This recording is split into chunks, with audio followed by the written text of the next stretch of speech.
Yes, Hope you can Dr. Kelvin, it's been a good week. Good morning. Morning. Good to have you. Good to have you. Christmas, how's it going? Are you there?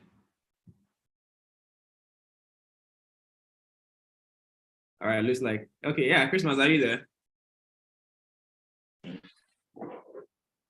Hello? I'm Can you here, hear me? live and colored. Live and colored. Good. Good to have you. Good to have you. And how was your week? Come again? How was your week? I had a very torrid week.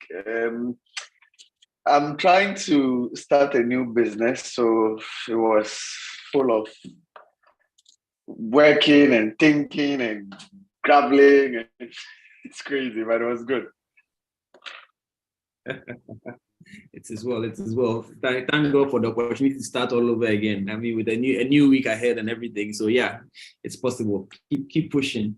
All right. So this morning, this month we've been going through the book, Brian Tracy's book, The Psychology of Selling, and it's really been an eye opener. I mean, this is not the first time I'm reading it, but this is the first time I'm taking my time to dissect what exactly is in here, and it's really been quite an eye opener. So that's what we've been discussing, and today is actually our last installment. We're gonna try and finish discussing it so we can move on to the next book. We have a target of reading 5 books this first quarter, and this is the third. We still have quite a few more to go. So time no day at all. So Irene, how did it go last week? And how I've been able to complete the book yet? I know I haven't. So I think I was able to get to maybe midway or beginning of chapter 7. So that's where I've been able to get to so far. Nice one. But it's been a good read, yeah. Just as you are saying, like it's very worth going back to, yeah. Awesome. I mean, some of the things, especially in the early part of the book, it really breaks things down. I must say that for a small book like this, there's a lot of a lot of information inside. I mean, very. You can spend a good time and read this. You definitely get. I think it's worth it's value for money to be honest. I mean, one of the things that really jumps out at me, for instance, it says quality is not enough. You know how when you're trying to sell something to somebody, you are always so focused on how good quality the product is. You know, you try to justify the cost of the item by its quality, but really, is it all about quality?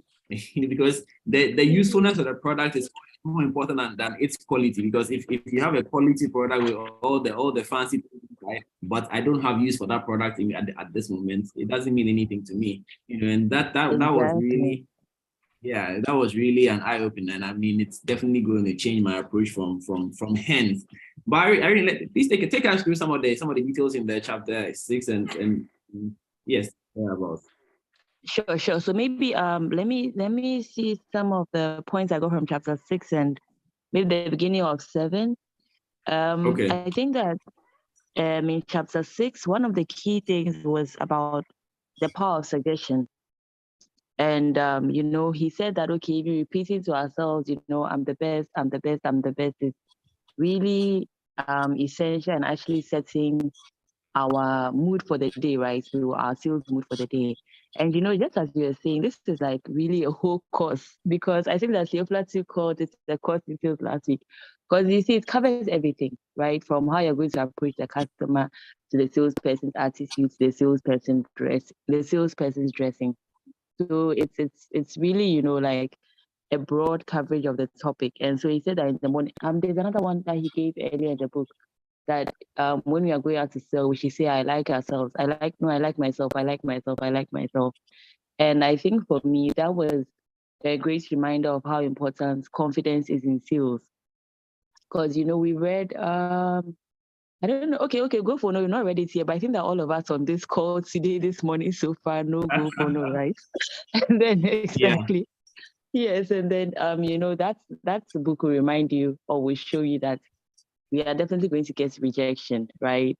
And so I think that Brian Tracy's thing about the fact that we should say, I like myself and I'm the best, will be useful whenever we do go ahead and then face those rejections, because we'll just at least that will boost our morale and then encourage us to keep going, because I know that definitely in the field of sales, you are going to face so many rejections. And even the point that she mentioned, Dr. Kelvin, about quality, I mean, it's something that we've all been doing. Like, oh, this is high quality. Why don't you buy this? Because it's the best for you. Apparently, that's not the person's reason for buying it. So for me, it was also another eye opener. And then he spoke about dressing in chapter 6, and then how much people view us because of the way we are dressed. And then he said that sometimes we may feel, oh, it's not important, but it actually it actually has an effect on the sale and then on how the prospect perceives us. So he said that it's very, very important, right? There was a part in the book where he gave this example of this guy who had really long hair, and like he asked him to cut his hair down. And so when he cut his hair down, he noticed that his sales was beginning to get better. So he went to cut his like shorter, then he eventually cut his whole hair off, and his sales got even better. Then at a point he thought, oh, let me start growing back my hair. Then his sales started dropping, right? So that was one of the people who came to him for consultation. So it's I think it's another clear example that if we are going to succeed in the profession, then our grooming has to be top notch, and we have to pay attention. You may think these are little things, but they actually do matter to the customers. And he also said during sales, I think maybe let me go back to maybe chapter 5 a bit, and he speaks in that chapter about the importance of getting even more appointments. So I think that this boils down to the fact that some of our sales approaches will definitely be rejected. So it's important to make sure that we are, getting many appointments to cover up. So we can't just go out in the day and then make 2 sales calls and then expect that we are, going to win at the end of the day. And I think that there was a particular example. Okay, maybe I'll come back to that particular example.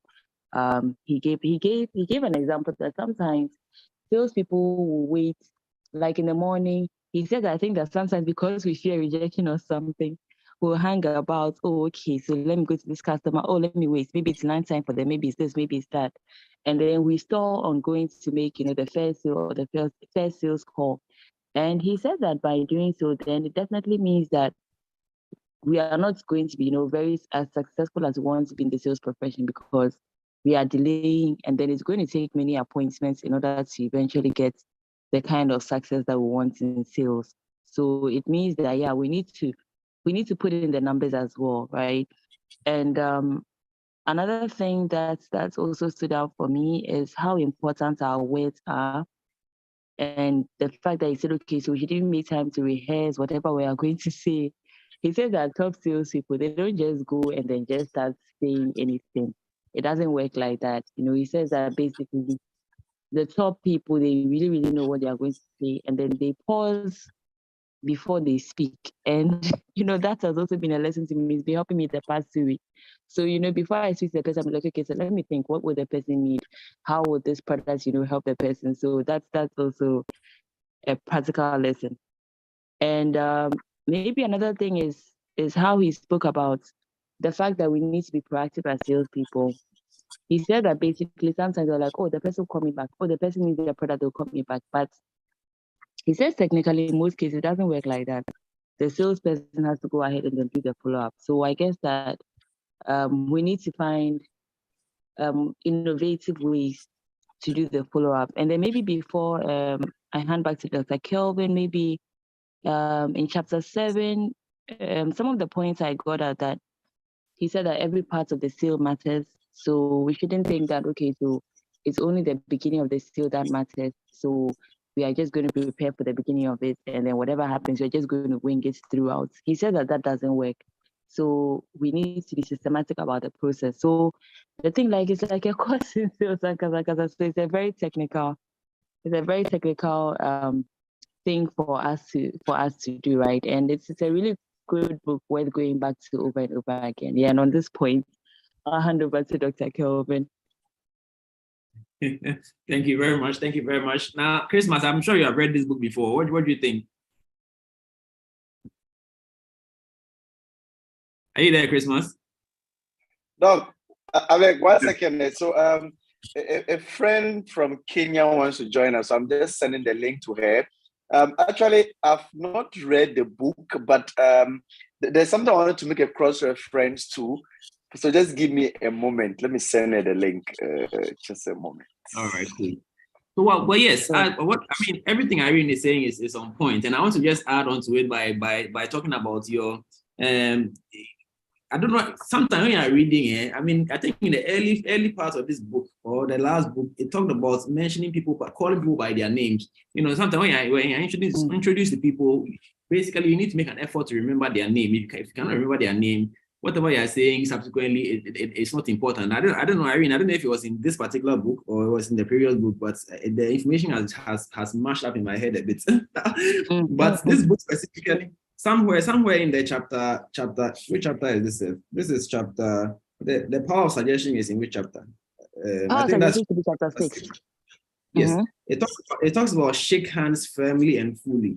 And basically it's talking about your body language, you see. Now, body language is very important. The thing is, it's easy to deceive people with your words. If you're on the phone with somebody, it's easy to talk a certain way and present your body in a different way. But when you're face to face with somebody, it presents a whole different challenge, because it's very difficult to mask your body language.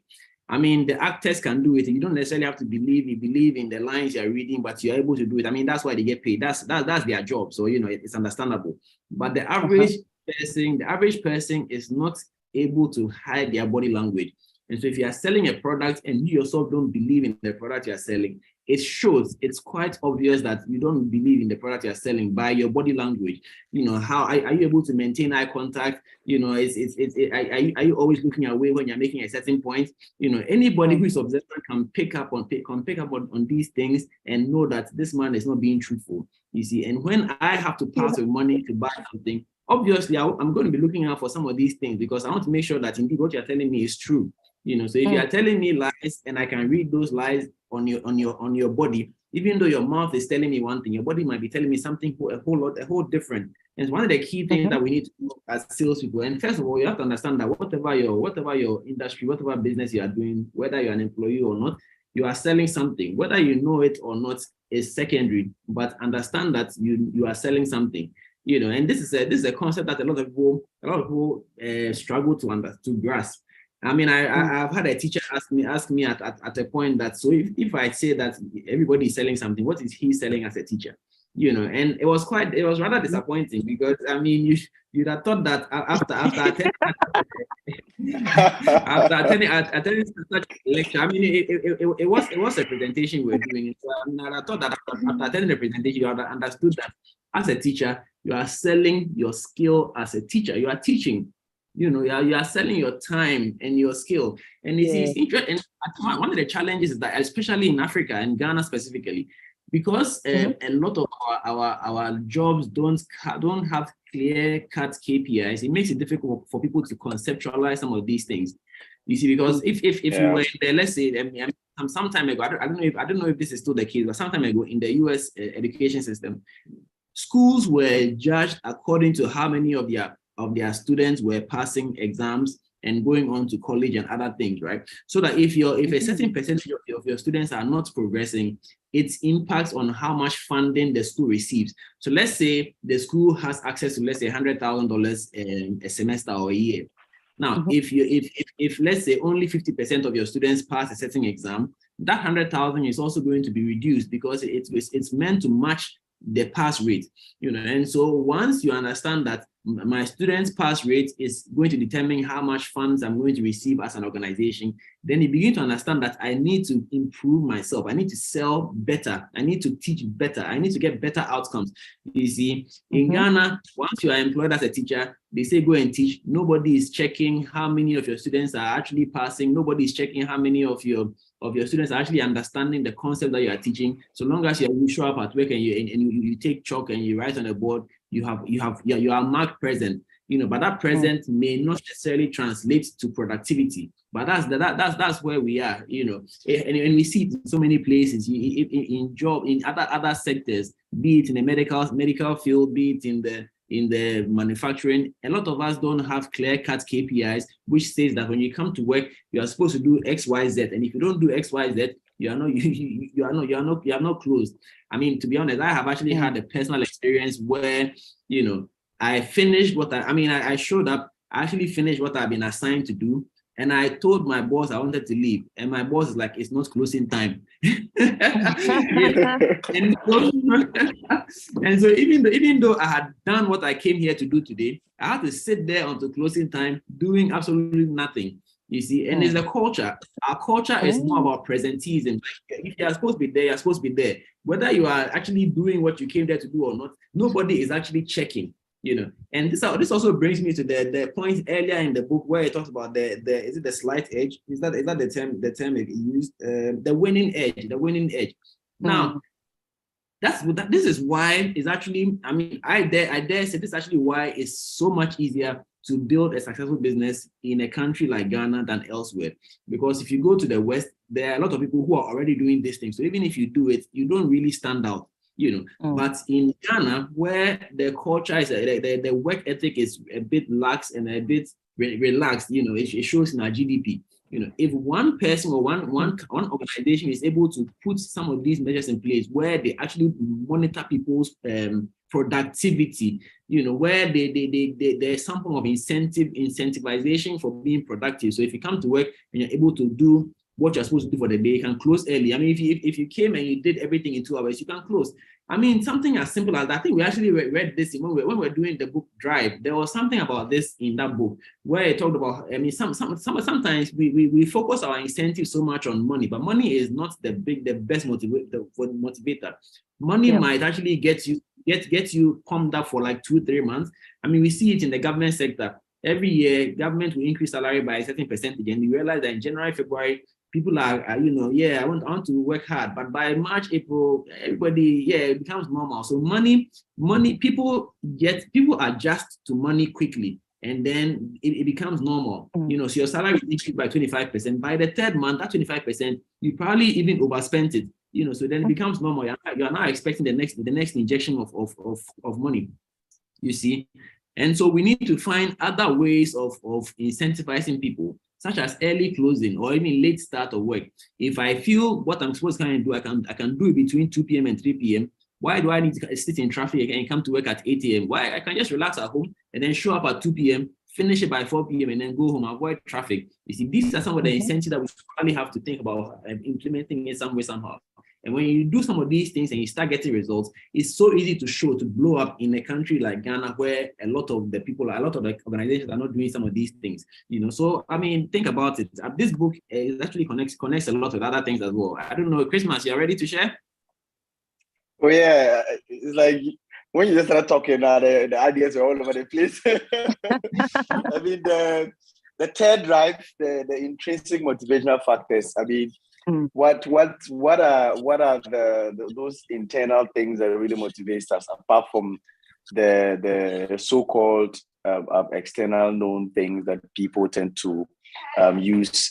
So I mean, you have a point there. It's if people get the chance to really share or be part of the decision making in terms of what really matters to them or what is important to them, it really help us know how to motivate them, like you were saying. For example, if I'm sure if there's an opportunity for you to really share with your bosses or your executives the things that really motivate you as a person, I think that some of these decisions would be implemented, and it would at a long run help improve productivity.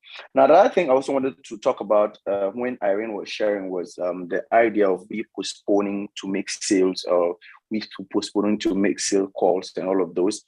So I read this book, Go for No, and he said that one of the easiest way to avoid this attitude or this behavior in terms of sales is set targets that have to do with failure. So for example, for him, he said that if your target for a day is to get 5 sales, right? But why don't you rather set a target for getting 100 no's? Okay. And he set an example where he actually set a target for a number of no's. And because he set a target for a number of no's, he ended up getting more sales than he was supposed to get. So this was the example. His daily target was 5 sales a day. Now, for him to make the 5 sales a day, I mean, you have to talk to, let's say, 60 people. I'm just giving an average figure to get that 5 sales a day. So fortunately for him, he made his first 10 calls and got his 5 sales a day. Now, because he had already gotten the 5 sales a day, guess what? He kicked back and went out, was happy, he went to the cafeteria, started calling his wife and his friends. And by the time he realized it, the day was gone, right? Although he made the 5 sales. But the question is, so imagine, let's say, his target wasn't actually 5 sales a day. His target was maybe 100 no's a day. Even if he had gotten the 5 sales, he'd have still persisted. And guess what we would have done? Means that day would have been one of his biggest days in sales in history if he had continued.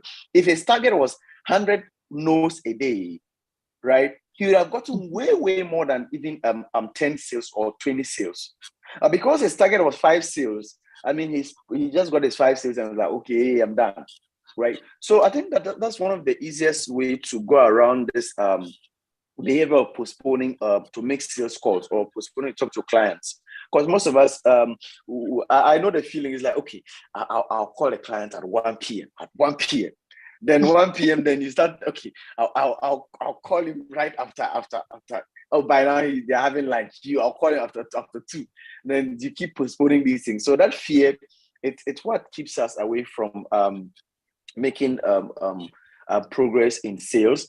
Last week on Thursday, I did a training on how to handle fear. I don't know if you were on it, but basically you try to really dissect the cause of your action, or what is fueling the way you are behaving. What is the reason behind it? And you realize that if you isolate all these factors, it's based on fear. Fear on what? What are you afraid of? What are you trying to what are you trying to avoid, right? And then it when you dissect it, there are 4 types. Okay, we have self-sabotage, which is an example of self-sabotage. You are sabotaging yourself because of one reason or the other, right? Because you feel like, okay, somebody, a situation or a person might force you to act in a way you don't like. That is in a terms of failure, right? You feel like, okay, somebody or his response or his attitude towards you might make you not get what you're looking for. So that's self-sabotage. So I think that we can explore this further in understanding how to make decisions in terms of our career, in our personal lives, family, and all of that. Fear is one of the emotions that drive a lot of people in terms of what we do, how we do what we do. And funny enough, our society has become one huge, giant fear-worshipping society or fear-worshipping machine that it creeps into every single thing we do, right? Even big companies, they make certain decisions based on fear. Imagine the Yahoo had the opportunity to own Google. I'm sure all of us are aware, right? But what most people don't know is that the reason why Yahoo didn't acquire Google was because of fear, right? And it's crazy. You think such a big organization, right? And you are run by fear. I mean, how crazy is that, right? So it means that even we as people, I mean, it also goes deeper, right? So in all, what I'm trying to say is that as business people, as entrepreneurs, as people who are looking to contribute more to life, contribute more to people's futures, we want to isolate our emotions from making decisions, from making business decisions, or from making our personal decisions, right? It's not just business, it's not just career, it's also family as well. There are certain times that I'm sure Dr. Kevin, you know, there are certain times that your kids want something, right? Your emotions are telling you that give it to them, but you know deep inside you that intellectually it's not the right time or it's not the right thing to do, right? I mean, kids asking for candy all the time, you know that it's not good for their health, but that's what they want. So emotionally, as a parent, you are drawn to want to do that, but intellectually, does it doesn't make a sound decision. Okay, so when we learn how to isolate our emotions for making decisions, for making business decisions, that's the beginning of we actually thriving, right? There's this argument I made, and then I had a couple of people message me personally. Disagreeing, and I like disagreements. It means that what we are communicating.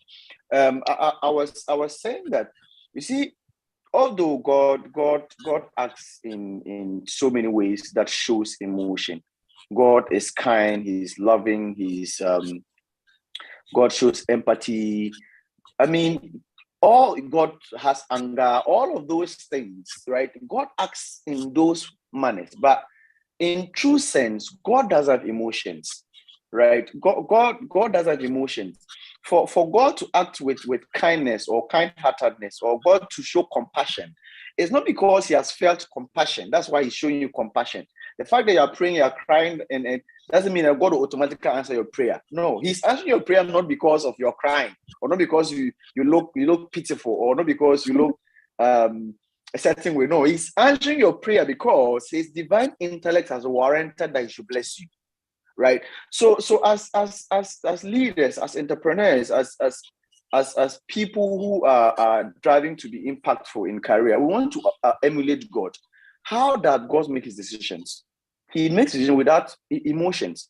If God was emotional, what it meant was that God is not all powerful, and you and I know that God is monotheistic. What it means is that He's all powerful. So if He lets His emotion decides what He does, or decides how He do what He does, what it means that what His emotion has power over Him, right? And you and I know that God is all powerful. Nothing has power over God. So it's the same thing for us. We want to emulate what God does. We want to make sure that whatever we do, it's what is sieved by our intellect. It's warranted by intellect. Okay. The fact that you've seen somebody, you've seen a situation that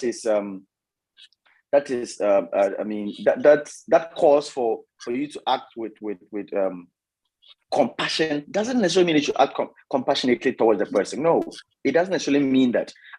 We go to the street and we see people begging, they look wretched, and our heart, like you see someone, your heart will sink, like right there. But it doesn't necessarily mean that you should be kind-hearted toward the person. Now, I'm not saying that we should be, we shouldn't give charge or whatever. But what I'm saying is that for us to do something, for us to make a decision, it has to be what? Intellectually warranted. That's how God acts. That's how we should act. For you to make the sale, to make that sale call, or for you to have that conversation with your customer, your client, it shouldn't be based on your emotion. It shouldn't be based on how you are feeling or how you are not feeling. No, it should be based on intellect. I'm supposed to do this at this time and at that time. That's what my intellect has warranted. That's what I'm supposed to do, right? So that is what I have to share. We have to always be guided by our intellect. Although our emotions tend to run wild, our emotional edges are stronger, but we have to be guided by our intellect. And it also doesn't mean that we should always go intellect. No, right? If you go intellect, you always find yourself not being you see, enthusiasm is key in achievement. Enthusiasm and passion is key. Then what it means that our heart it's important, but it has to be regulated by our intellect. It's called way of the Lord or way of God. Some say way of the wise. It's the same thing. That's when your emotional edges are being guided by your intellect. That is the middle ground. So that's where, as business people, we need to be able to make those decisions based on these two extremes, right? So that's my what I have to share. I think I spoken plenty. So yeah, you made some very, very good points, and thank you for that. But I have a question. So you, as a salesperson, you are saying that you shouldn't be emotional. You should be intellectual, and strategic, right? But you expect your, according to the book, it says that most buying decisions are emotional based. So you are appealing on the intellectual level. No, what are you trying to achieve? Can you marry the two for us? Okay, so like I was saying, you see, the key in it's being able to marry the two. That's why I said it's called way of the Lord or way of the wise. That is where your decisions are not purely emotional edges. Your decisions are not purely intellectual. It's a breed, it's a mix between your emotions and your intellect. So you have this business idea, and then you're so excited about the business idea. Oh my God, it will change life. I'm so passionate. But you want to ask yourself, intellectually, does it make sense? Does it make business sense? Put your emotions aside. This idea, this product, this service you are excited about, okay, does it make business sense? Just like people get scammed day in, day out, right? Somebody will call you, oh, bring in 1,000 Ghana cedis. In 1 hour, I'll give you 10,000 Ghana cedis, right? I mean, emotionally, you're like, woo, this is crazy. But you want to ask yourself, does it make intellectual sense? Does it make business sense? So that is where you need to always pull that plug. So whatever decision is going to be made, it shouldn't just be based on your emotional edges. It has to be guided by your intellect. So in your the example you mentioned, right? People buy things based on what their emotional edges. Okay, they feel strong towards this, and then they tend to make a decision, right? Now, you as a businessman, you want to analyze that information intellectually, right? So for Christmas, I did to buy a shirt, right? The shirt has to be comfy. It has to be this. It has to the fabric has to have certain level of quality, of texture, and all of that. And when that happens, he's excited to want to wear it. Okay. So as a businessman, I want to take that information and then internalize it.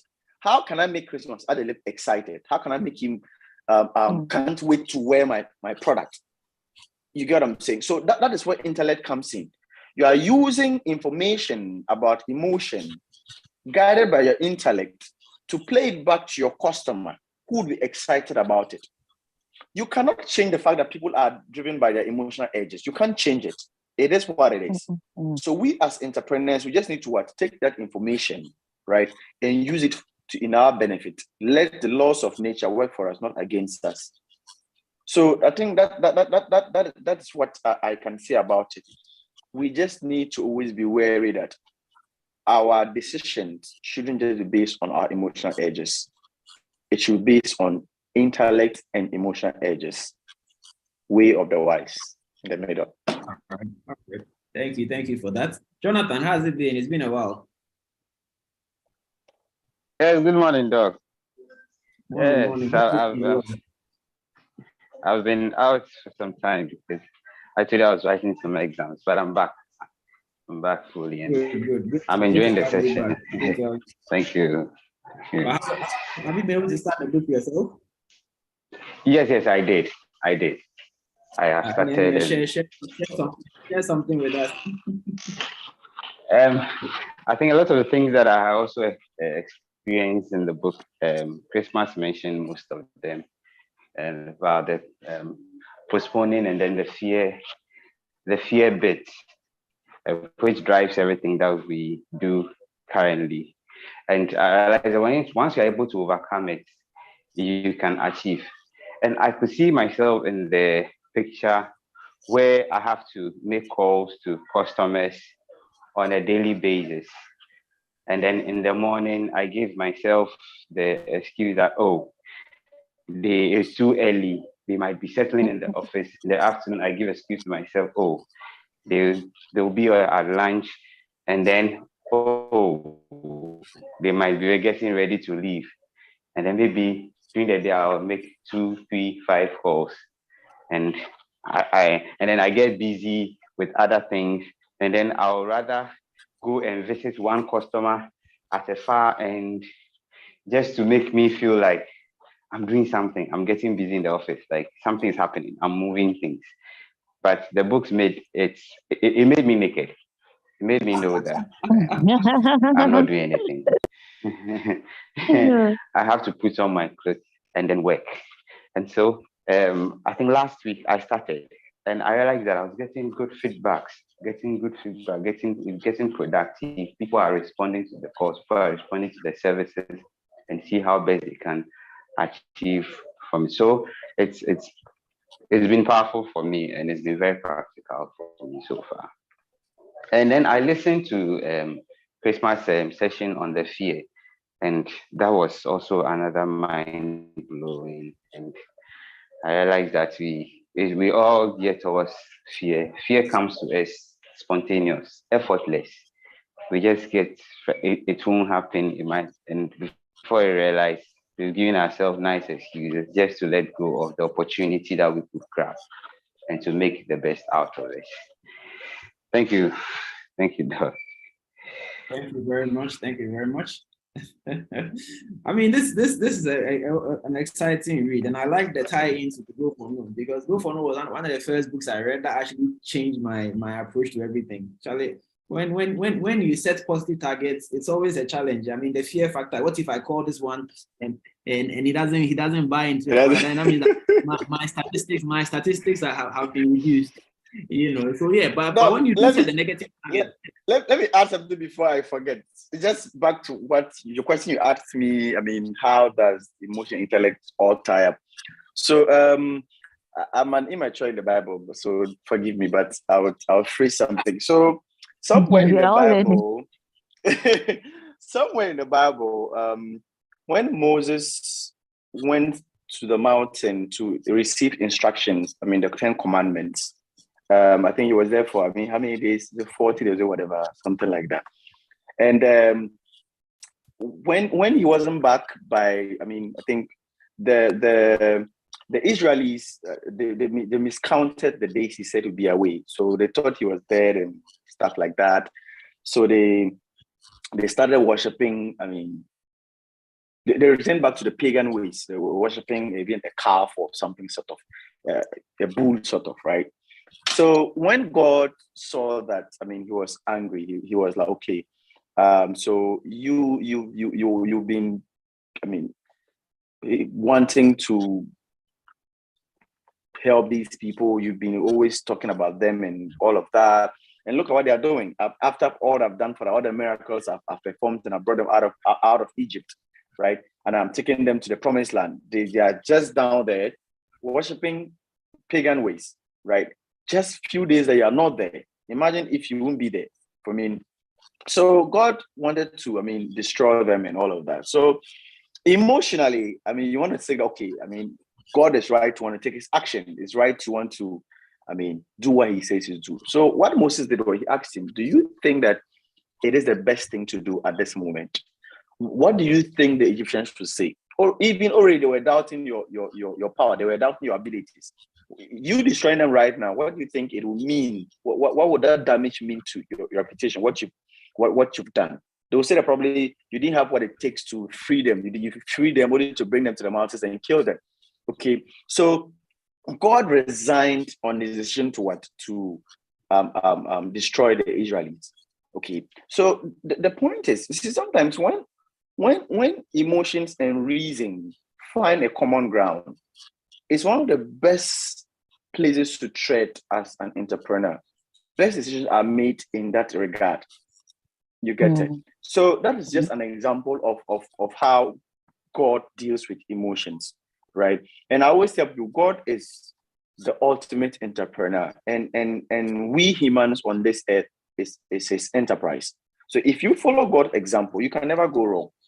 You get it? So that's just a clear example of how intellect and emotions sometimes tend to want to drag you the other way or the other way. But when you keep your ground and stay centered, you're able to make the best of decisions moving forward. Thank you for that. And since you decided to bring the Bible, I also want to bring a small revelation. So when we read the business secrets from the Bible, you actually realize that God is himself a salesman who actually sets negative goals. You know, there are two examples from the Bible. You know how when you read about the calling of Abraham from the Bible, it tells you that, you know, God called Abraham and, you know, told him to leave his family and go to a land that he's going to show him. But according to the book, the business from the Bible, ancient Jewish wisdom does not actually say that. It says that there was an open call. So God kept putting on the heart of people that leave and go to a land I'll show you. most people who heard the call ignored it, they refused it, Now, if God was one of us, after 1, 2, 3 persons, he would have stopped talking. And then that's that. But he kept putting it on the heart of different people until one person, Abraham, responded. So according to ancient Jewish wisdom, God did not go to Abraham and say, "You leave your people and go to a land I'll show you." No. It was an open call to everybody who was available at that time, and only one person responded, and that person then became the father of nations. Same thing with Moses and the burning bush. God did not just suddenly start burning the bush when Moses got there. No, the bush had been burning for some time. Even Moses had seen it burning for some time, but the bush was not actually burning. There was fire, but the bush was not burning. Everybody who passed by saw the thing and then walked right past it because, hey, this is some witchcraft. I'm not about to get near. But Moses saw it and decided to approach it. After observing for some time, he approached it to investigate. How is there fire, but the bush is not burning? Now, again, if God was not a salesperson who was setting negative goals, after 1, 2 people passed by, he would have just put the fire out. But no, he kept the fire burning. People kept passing by until one person decided to get closer and then investigate what was going on. So it was not a call to Moses. It was a call, everybody saw it, but Moses approached it. Now, there are 2 things I learned from this. One, like I said, you have to set negative goals because, Charlie, if you focus on the positive only, you will not get any significant thing out. And the second thing is that if you keep sharing whatever it is that you are selling, if you keep talking about it, if you keep advertising it, if you keep putting it out there, so long as the product fulfills the purpose, the product is good for something, it will eventually, somebody who is actually preparing himself or herself, or somebody who has need for that particular item will eventually show up. And that one person could be the window to a whole new world out there. So, I mean, the thing is, we must make sure that the product that we are selling actually it does what it's supposed to do, and it's a relevant product. I've been watching Shark Tank. I mean, Shark Tank is like one of my favorite things these days. I mean, you see this thing about the TikTok, it can waste your time, and you can also learn a lot of things from it. And I've figured something about the algorithm. The video that you watch, the kind of video you watch will be presented to you over and over again. So now when I open my TikTok, all I'm seeing are Shark Tank and Dragon's Den videos, because that's pretty much all I watch. And anytime any foolish video comes up, I quickly slide away. So about 8 out of 10 videos I get shown are related to entrepreneurship, which is a good thing. So you need to decide for yourself what you want to focus on, because if you keep watching foolish things will be presented to you. But that's just an aside. Now, the thing about Shark Tank, what I pick is that there are so many business opportunities out there. There are things that we ignore, like things that we haven't even thought about. Like, you are seeing it every day, but it has never occurred to you like you can create a business out of it. People come on Shark Tank and they have just taken like the winning edge. They just added something small, and then they are getting investments of $100,000, $1 million to make it bigger. And then fast forward 5 years later, it's a multi-million-dollar company. It tells you that opportunities are all around us. There are products that we can develop all around us that addresses a particular need. And once we find that product, let's not give up on it. Let's keep showing it to people, showing it to as many people as we possibly can. The no's will come, but there's that one yes which will turn things around. And so, I mean, I think that's a very, very powerful realization from all this that we have been discussing. And thank you very much for bringing that up. I mean, as we begin to wrap up, I don't know if anybody has any final words they want to add. Irene, you haven't spoken in a while. Oh, no, I was just thinking about, so this guy, I think it's Dragon's Den, rather, the UK one, Stephen Bartlett, right? Yeah. So I follow him too. And then I think that last week he posted a product, just like when you're speaking, the example just came to mind. It was a gentleman and a lady. So they came to present something like an energy drink. And then they said it has caffeine. And so when they were students, they took the drink. And so it helped them to stay up to study. And so apparently they gave samples to the judges. And then I think that eventually Stephen and the one other guy on the I don't follow it myself, but I just follow Stephen on LinkedIn. So apparently they decided to invest in the business. And just as you were saying, when I was sitting there, I was like, now way awesome. Like, to me, it wasn't really anything so to me, it wasn't really anything so extra. But you see, just as you are saying, right, the opportunities are out there. So we really need to pay attention, right? And I think you mentioned the word strategic at a point earlier in the session. So, and just as, Christmas has been saying, like, we need to really, use our intellects, as well and be as strategic as possible because the opportunities are out there, yeah. And it's up to ourselves to, make everything that we want happen for ourselves. Yeah. So those are my last words for today. I see it didn't look like much. Well, but that's the whole thing. Business it's not about doing some wild thing. It's about doing something small that nobody has thought about. That's it. Charlie, sometimes we think too much. We think too big. Let's narrow the focus on the thing. Charlie, just some small tweak and then that's it. You're on the road. Exactly. Now those guys will make millions though from their product. It's you, easy. Anyway, Christmas, any final words or Jonathan? Final words?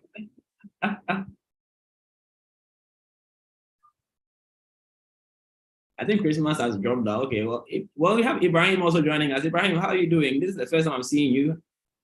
May you introduce yourself as we begin to wrap up? I'm not dropped out, Doc. I'm here.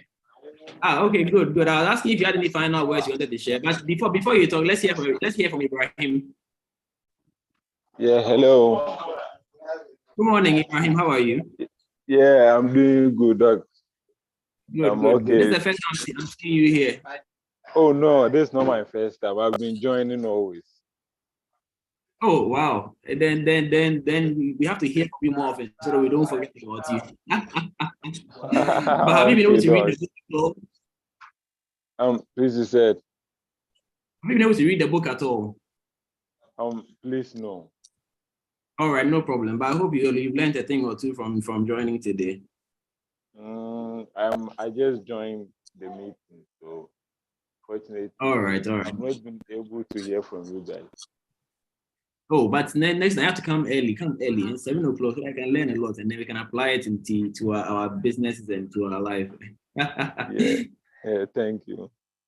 All right. So, Christmas, any final words?